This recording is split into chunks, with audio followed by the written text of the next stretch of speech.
Welcome to Hardcore Chronicles, my Turtle WoW trade-locked randomized hardcore challenge. I've never reached level 60 in Classic, and the only character I've taken past level 10 is a Hunter, so this is going to be rough. The goal is simple, make it to level 60 without dying, with classes I've never touched and no outside help. To kick the series off, I figured I'd answer some questions you may have. What does trade-locked mean? In Turtle WoW, you are locked from the auction house as a hardcore by default, but you can still trade with other hardcore players within a few levels of yourself. I will be removing even that option for myself, making this journey slightly harder than a regular hardcore. I'll also not be begging for loot in dungeons. If a drop drops and I need it, I roll for it. If I don't get it, then I'll have to get it a different time. What does randomized mean? At the start of the series, and upon each death, I will be rolling for my faction, race, and class. This is to put myself into uncomfortable situations for this series, playing races and classes I've never touched.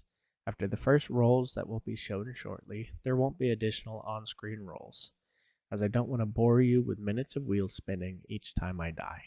And I will die. These rules can always be added to throughout the course of this challenge. If I discover some loophole, I want the spirit of the challenge to remain rock solid.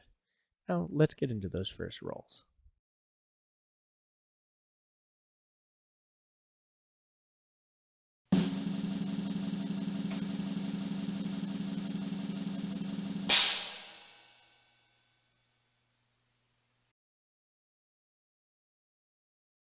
Well, Alliance certainly isn't what I was hoping for. I've played very little on that side of the world, so we'll see how this goes.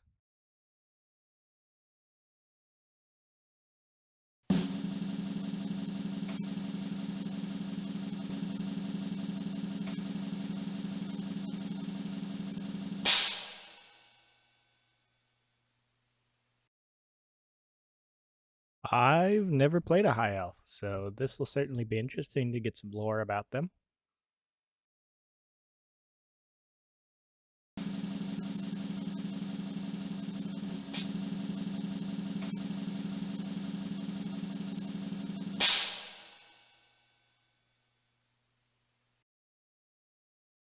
That was really close to being a bad time for me. I'm glad I got mage instead of priest. Well, on to the character creation, I suppose.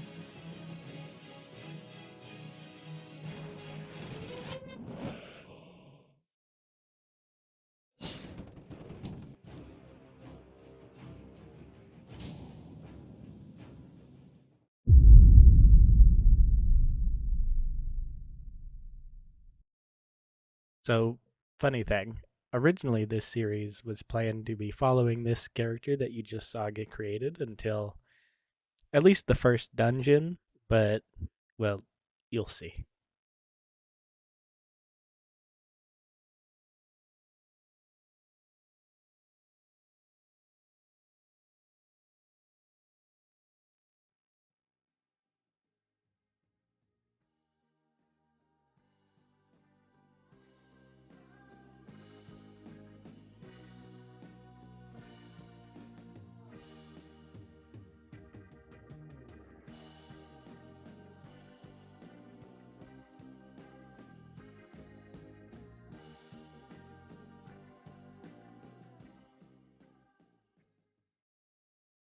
After that, I rolled another character, and the results weren't very different.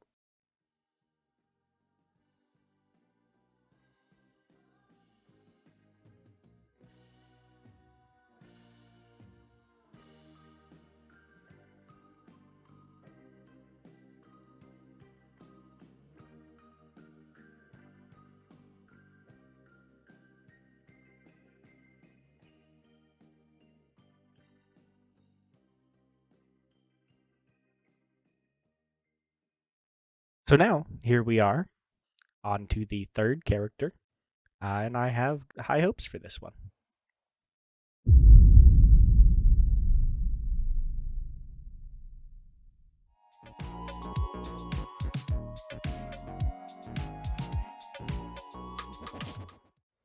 This character started out much like the first two. Pick up a quest to speak with someone, and turn it in to get a quest to give some boars a concussion.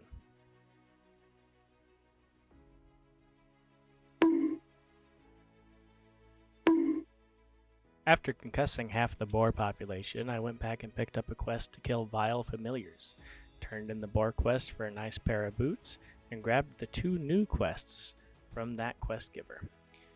Noticing that I didn't have enough money to get arcane intellect, I grabbed another quest from a nearby quest giver and sold my loot right next to it. I then headed back to get arcane intellect and started picking cactus apples. After picking a few cactus apples, I gave the same treatment to the local scorpid population that I did to the boars.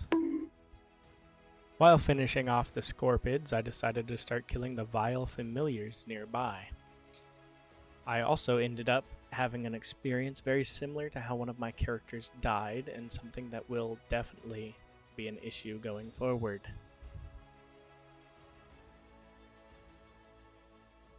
If you look at the end of that clip, you'll notice a vile familiar appears at the edge of my screen.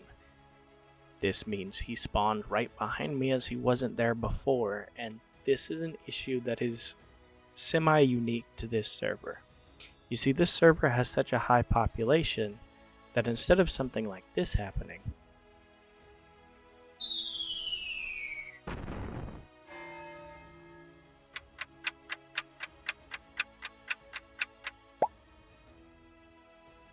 oftentimes it can instead be something like this if I'm not paying attention.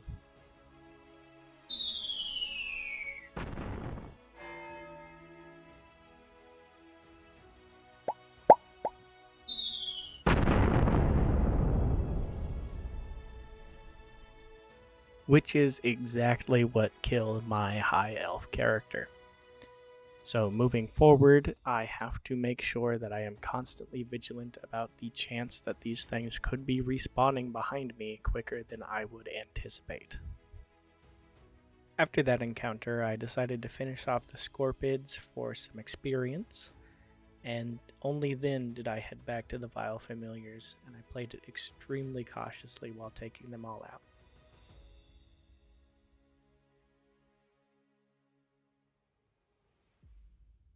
Once I finished off the last of the vile familiars, I decided to head back, but on my way I noticed this man underneath a tree giving out a quest. He was telling me to go kill a named scorpid called Sarkoth.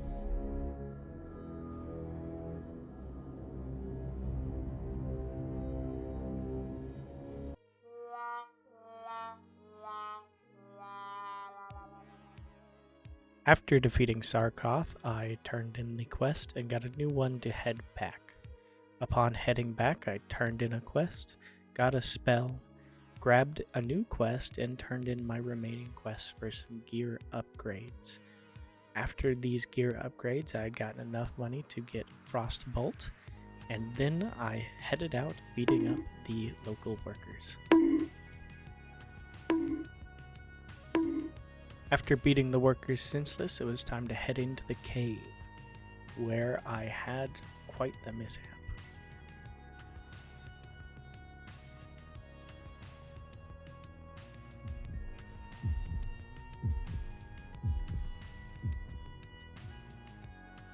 After overcoming that close call, I defeated the remaining Fellstalker in the entrance and proceeded to head further into the cave.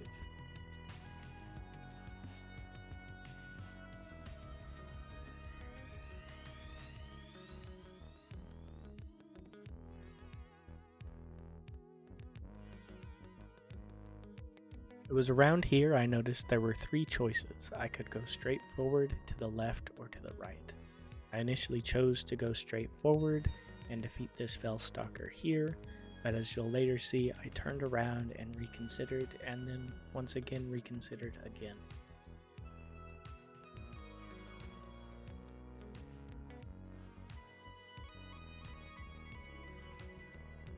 Despite choosing to head down the right path, I noticed this warlock run past down the center, and I started to think that maybe he knew where he was going, and he knew where the quest objective actually was.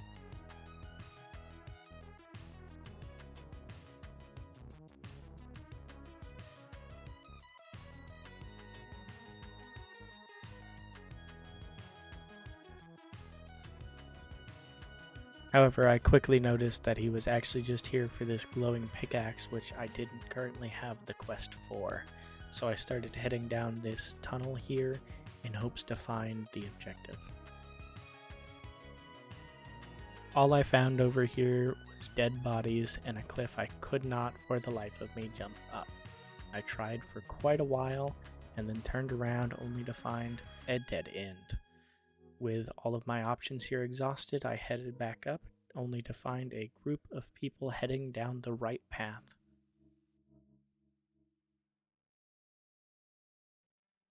I followed close behind, figuring that they would take some of the enemies and allow me to get forward and kill the boss before they could.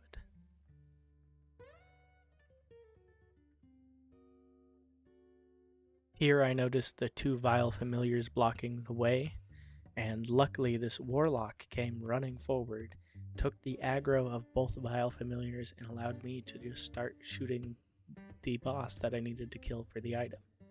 Unfortunately, he doesn't make it.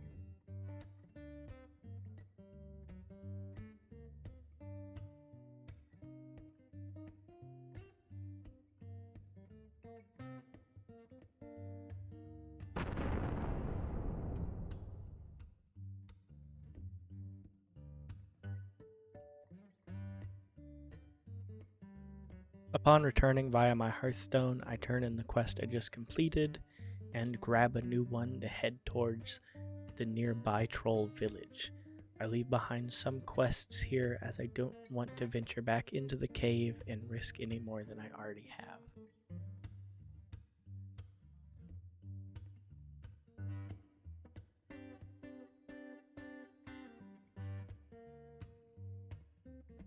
Once I reached the village, I ended up picking up several quests that I end up not doing at this time.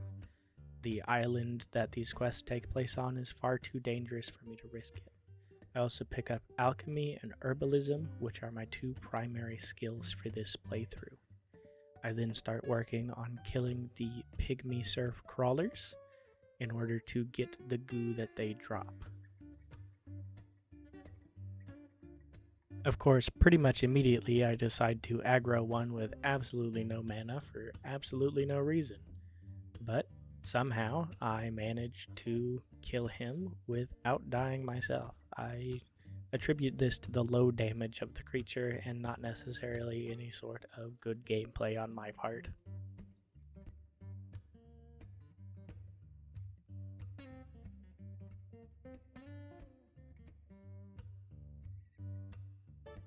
I also start work on killing these giant lobster-looking things to grab their eyes, and quickly discover why exactly I didn't want to do this. Apparently the tigers can't swim, so you can't fight them offshore. I pick up my final eye, abandon the quests that I'm not going to do at this moment, and head back to the village to turn in the quests and get headed towards Razor Hill. Of course, before I get headed out there, I pick up this one final quest from this guy, and I head to where I will be doing most of my questing for the next little bit. I would rather quest in an area that is better suited to my level and has less options for enemies to surround me. Reaching Razor Hill gives me level 6. I turn in the nearest quest, grab a couple of quests from somebody else nearby that I can actually do, run up to the cooking trainer, grab the cooking skill and a couple of quests from him, and then finally turn in my last quest here. Now it's time to talk a little bit more about my profession choice for this run. I chose herbalism and alchemy, and I'll get a little bit more into that now. While we go over this, I'll throw up a little montage of me working on one of my quests and gathering some herbs. I have a couple of main reasons for choosing the professions I did. Reason number 1 is the resources are abundant and they can be easily collected while leveling. It's not always true, especially if the area is higher in player count, gathering up all the resources, but there's almost always plants to gather to make potions with. Number 2, I can't trade. This one kills a lot of things, mainly engineering. I'm sure it has its usage to solo players, but it's mostly used as a moneymaker, and I can't do that with my trade restrictions. Those restrictions kill that ID even further, as I can't make many of the items by myself. They require bars that would need both blacksmithing and mining to make, and I can't have 3 professions at once. Leatherworking is useless as a mage, and is killed by the trade restrictions, because blacksmithing is required to make certain items, and there's no money to be made as well. Blacksmithing is the most useless skill. I can't use the stuff I make, and I can't sell the stuff I make. Enchanting could have been interesting, but it's barred behind trading with other players for rods. Tailoring is the only other skill I seriously thought about, and there's merit in the armor it would provide. However, I need to survive to make use of that armor. The other skills that pair with it are also kind of useless for me, as most of the items don't require leather, so leatherworking doesn't work, and enchanting is blocked out by needing to trade, meaning I would mostly be carrying a useless profession slot for armor that won't save me in a pinch. Finally, and most importantly, number 3, potions keep me alive, and they provide me with boosts to my stats. Even right now, right after getting alchemy, if I just pick up Peace Bloom and Silverleaf, I can make a healing potion, a godsend of an item that can save me from my own bad decisions once every 2 minutes. And it's not just that. Healing potions may keep me alive in a pinch, but the armor elixirs will make sure that I don't need the healing potions as often. So instead of crafting a set of armor with tailoring, I craft an elixir and get an hour of armor boost. In the long run, these armor boosts may take up more resources than making a set of gear would, but it won't be that hard to gather resources later on for these things. Even the upgraded versions of these potions pose little risk to obtain, because the upgraded version of, say, the armor potion requires resources that I can fish or purchase from an NPC. And being able to purchase these herbs from NPCs cuts down on time I would need to spend harvesting. So if I farm gold in a dungeon, I can use that gold to buy potion materials for the dungeons that I'm running. Though this won't be useful in the early levels, as I don't have a good flow of gold, once we start heading towards the higher level potions, I'll be able to buy Mage Royal, Silverleaf, and Peace Bloom. The late game boost to intelligence and spirit will also be very good to get. Greater intelligence potions will be able to be farmed from level 35 and will remain as my best options for intellect boosts until rank 5 arcane intellect at level 56, meaning it's viable for 65% of the entire journey to level 60. There's also the Sage Potion to consider with the spirit boosts it provides. While the intellect boost gets killed off by the greater intellect potions and lower ranked arcane intellect, the spirit boost will come in handy towards the later levels when I'm not around a priest to refresh a spirit buff on me. And those are the primary reasons why I chose alchemy and herbalism for this run. Now let's get back to the gameplay. During the sped up segment, I had headed back to the village to grab a few new spells, and then I finished off the rest of the boars, headed back to turn in the quest for some new food, grabbed first aid, and noticed that this building is a lie. Headed out west to start working on the encroachment quest, and noticed that somebody was there killing all the razor mains anyway. So I set my sights on the armored scorpids to give them the same treatment that their cousins got in the first area. I continued killing the scorpids until halfway through when I decided to try to kill a Razormane battle guard at level 9. I did fairly well and finished off the rest of the scorpids, returning to turn in the quest afterwards and getting 5 healing potions, which was huge. Although I did well against the Razor Mains, I decided to put that on the backlog for now, heading south out of town to do the quest Vanquish the Betrayers. Upon reaching my destination, I discovered there was a named NPC in the building I needed to kill and abandoned the quest as that's too much risk right now. Headed back into town to find a quest that I can do, discovering the trade supplier and a quest to go to a port nearby. I crafted some potions with the empty vials I just found and headed out of town to the north.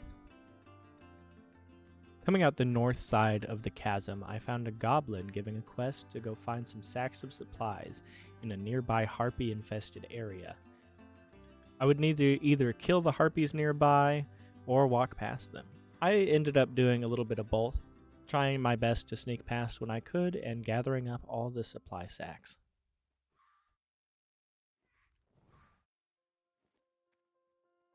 Completing this quest earned me 3 silver and another quest in return. This quest would give me an upgraded staff, but it was really risky, and I decided in the end to abandon it and just head on to the port where I was heading originally. I turned in the quest, got a silver for it, and hopped over this wall heading back towards Razor Hill, where I found out that I didn't need to go through that chasm at all.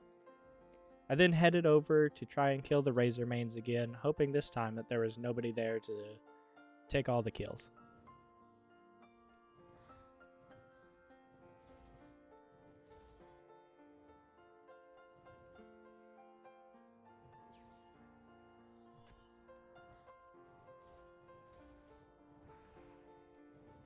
On this kill, something a little bit crazy happened. If you look at the loot from this dust runner, I got those leggings and that red linen robe pattern. The leggings, as far as I can tell, as online sources don't even list this as a drop from these creatures, they were 0.05 to 0.06% chance to drop. That's about a 1 in 1,933 chance to drop. And the pattern was a 1 in about 1,000 chance to drop. My math is probably bad on this, but that means that for both of these to drop, that's almost a 1 in 20,000 chance. To give you a better idea of how crazy the odds are, to get that in 8 kills of enemies that level, if 1 million people killed the same number of these specific Razor Main mobs that I did, only 4 of them would have gotten it as quickly as I did. Which means that to get these 2 drops in only the 8 kills of this level of Razor Main, only 1 in every 250,000 people will have gotten this. I quickly killed the last of the Razor Main that I needed to and turned in the quest. In need of a new quest, I looked at my map and found one up on a hill nearby, which I headed to. Looking at the rewards, I saw that it was a 4-slot bag, so I took the quest rather quickly.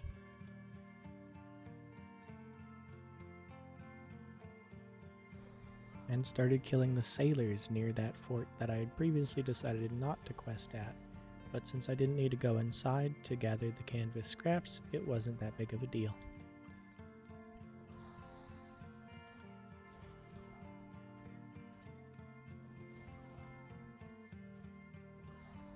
Gathering the last of the required canvas scraps for the quest, I went and turned it in for my new bag.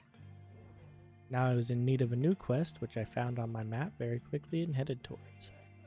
However, I would soon regret taking this quest, as it ended up being much more of a grind than I would have ever expected. Upon arriving, I quickly hovered over the mob and noticed the 7% drop rate. That is a 1 in 14.28 chance to drop each kill.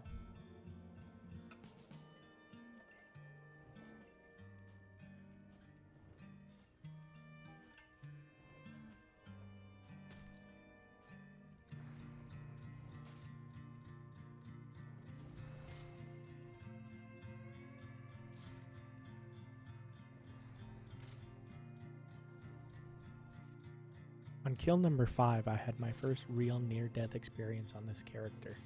I had used a healing potion recently and couldn't use another one, and I was low on health and mana.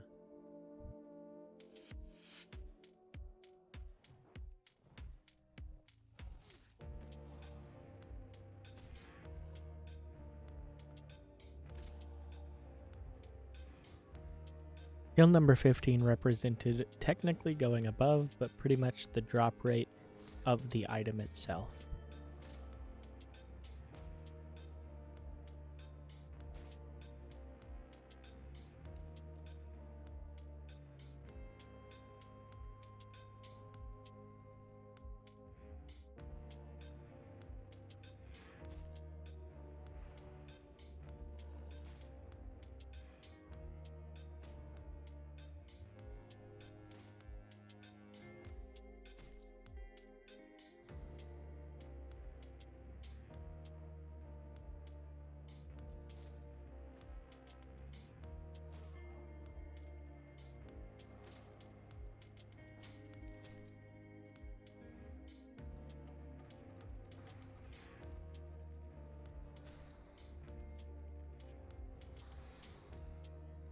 We are officially double the drop rate for this item.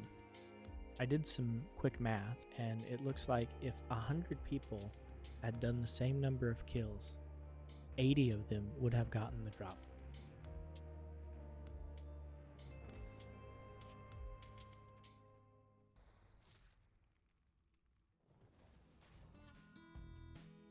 Finally, after 39 kills and going 2 3/4 times the rate, I finally got it. There was only a 9.95% chance for me to go this dry, and I did anyway. I guess my luck from earlier came back to bite me. Finally getting back to the quest giver, I turned in the quest for a measly cloak upgrade and level 9. Looking for a new quest to do, I headed back towards Orgrimmar, where I found this guy in a crevice asking me to go talk to somebody. Upon talking to them, it turns out they were actually giving me a quest to go gather anti-venom. Before I left, I grabbed arcane missiles, polymorph, and frostbolt rank 2. I quickly finished off all the venom tail scorpids for their venom sacks, and headed back towards Orgrimmar to turn in the quest. Turning in the quest gave me the anti-venom I needed, which I quickly gave to the original quest giver. I'd logged off in Orgrimmar, and when I got back on, I headed back to Razor Hill to pick up some quests I now felt more confident in taking on. The first quest I chose to tackle involved this fort that I've been due 3 times now, and I'll save you all the boring stuff.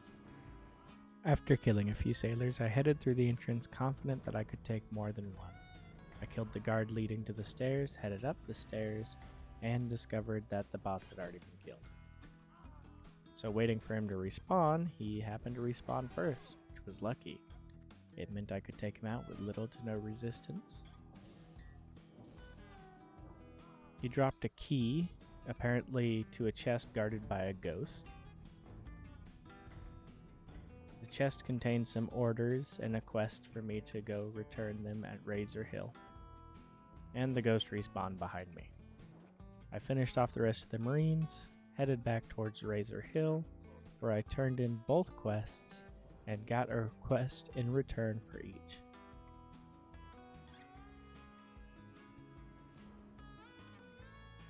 The next quest and last quest for this video was to head offshore and loot this same chest 3 times in a row. After doing so, I headed back to Razor Hill, turned in the quest for some new boots, and headed out south to kill some boars and loot some herbs until level 10, the final level we will be hitting this episode. This final boar marks the end of the journey to level 10 and the start of our final conversation of the video. What talents will I be taking in this run?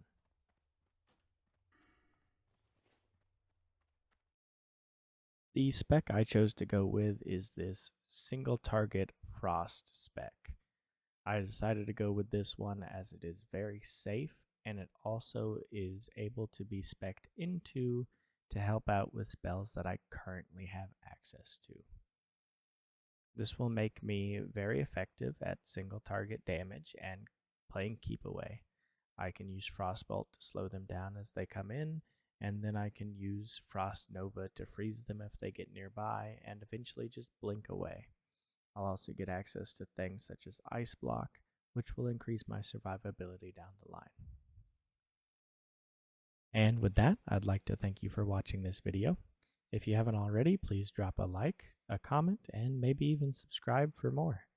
I'll be posting regular updates to this series, so stay tuned.